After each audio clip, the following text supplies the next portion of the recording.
I'd say you have a clean bill of health for this trip as far as your spine goes, but I think you know you're taking a risk by going on this trip.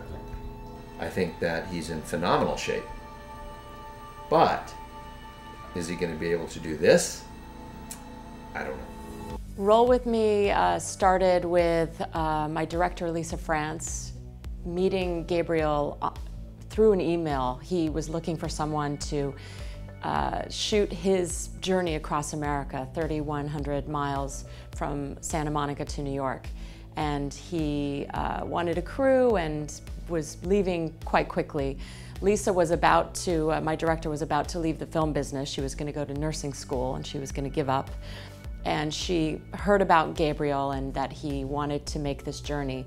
And she said, I'm gonna help him. And so they got together and she found a film crew really quickly and was able to shoot him herself riding a bicycle across America, and with a few people who were not even film professionals.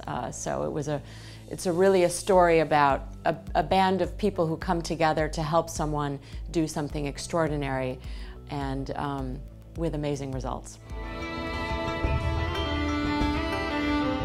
I don't know if I'm gonna make it or if I'm not gonna make it.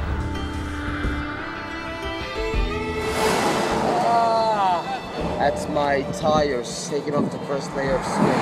But I promise you one thing, I will give every ounce of my will to see this through. It was a crew of 7, at one point 8 people, and it was all, you know, it was non-professionals, so it was, that was a challenge.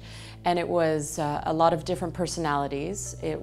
People from many different backgrounds going through their own struggles.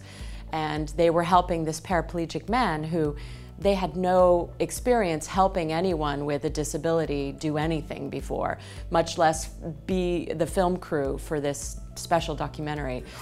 The heat, along with the wind, is wearing me out. If his shoulder doesn't hold up, there goes the whole thing. My shoulders are pain.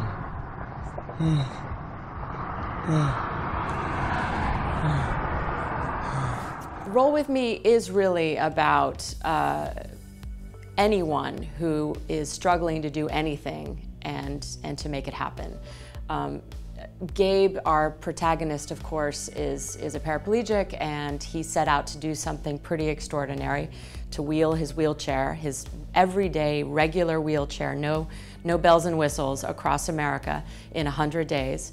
And he accomplished it, and I think by his example, he shows that you don't have to be a superhuman being or someone who has special attributes to do something really big. And so he shows that by example, but everyone along the way was inspired in different ways, because everyone struggles with anything. We're all human. So it's really, it's a show of will. It's if you have the will to see something through, you can do it. And so he showed that, and a lot of people on the crew also were trying to work their way through their own issues, and were able to do that. In Gabriel's nephew, for example, came along on the trip and was 0 days sober when the trip started, and decided, I'm going to go cold turkey, no drugs, and I'm going to see if I can make it. And he had just got out of jail. He was a gang member in Los Angeles. So Gabe brought him on the journey with him to just show him, you know, you can do amazing things with your life, but also in a way to save his life. So there were other people who were saved in a way and did amazing things along this journey. So it's a story also of surviving addiction issues and all of the things that come with that. And it really it inspires many people. So you don't have to be a paraplegic or even a drug addict or an ex-gang member to appreciate the film. It speaks very universally.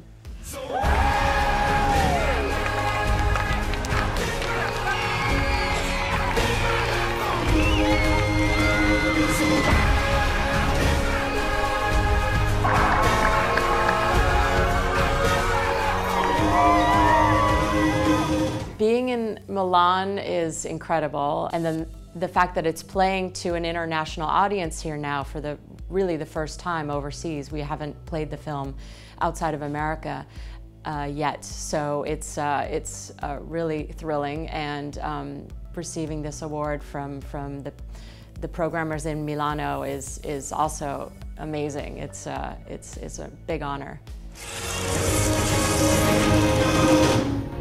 I'm a flawed human who's putting forth a heroic effort. Still, a lot can go wrong. Please forgive